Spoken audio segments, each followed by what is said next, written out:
না আমি করছি। না তুমি করবা কেন? ও তো বউ না, ও আমার মেয়ে। ও আপনি আমাকে মেয়ে বলছেন না? মেয়ে কি কখনো মাকে কাজ করতে দেয়? আপনি তো সারা জীবন করে আসছে, আজকে থেকে এইসব দায়িত্ব আমার। হয়েছে। তোমার চা দিলা না? না আমি দিচ্ছি।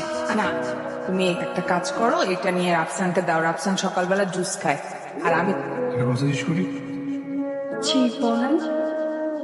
আর কোনো বয়ফ্রেন্ড ছিল না? হ্যাঁ ছিল। আমাকে বিয়ে করছিল। কোথায় লেখা আছে বয়ফ্রেন্ডকে বিয়ে করতে হবে? আমাকে কেন বিয়ে করছে? বাবা মা পছন্দ করছে তাই।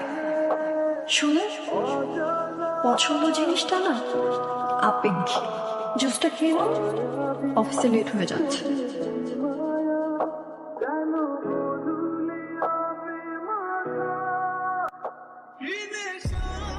শোনেন, টাইমলি খেয়ে নেবেন। আচ্ছা, তাই মা কিছুই বলবে না, তুমি উঠো উঠে বসো। আরে বসো।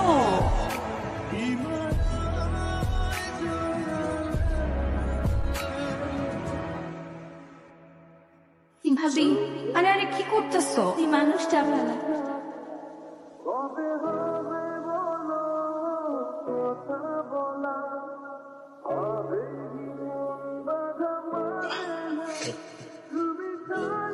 সত্যি একটা লক্ষ্মী মেয়ে আনছি না পছন্দটা কার দেখতে হবে না? তোমার। তাতে এরকমই হওয়ার কথা। শোন বাবা, বৌমার কিন্তু ঠিকঠাক চকলিস মিশিও। এই মেয়ে আমাদের জীবনটা বদলাই দিবে। তোর মা যেমন আমাদের জীবন বদলাই দিছে না, যত হিসাব।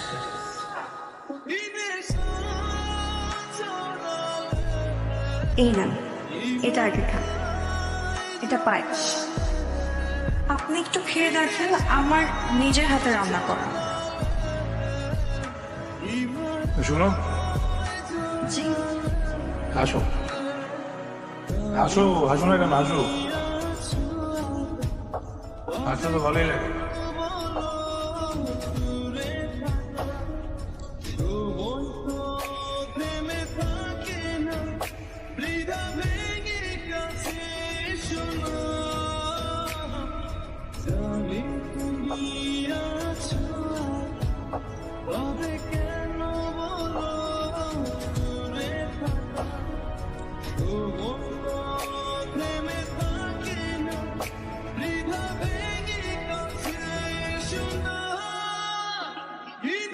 শুনুন মা, আজকে একটু অফিস থেকে তাড়াতাড়ি আসবো, কেন আজকে অফিসে তাড়াতাড়ি আসো? কারণ আজকে আমরা সবাই মিলে রাতে বাইরে খেতে যাব। আজকে তোমার আজকে অফিসে একটা ইম্পর্টেন্ট মিটিং আছে। না আজকে মিটিং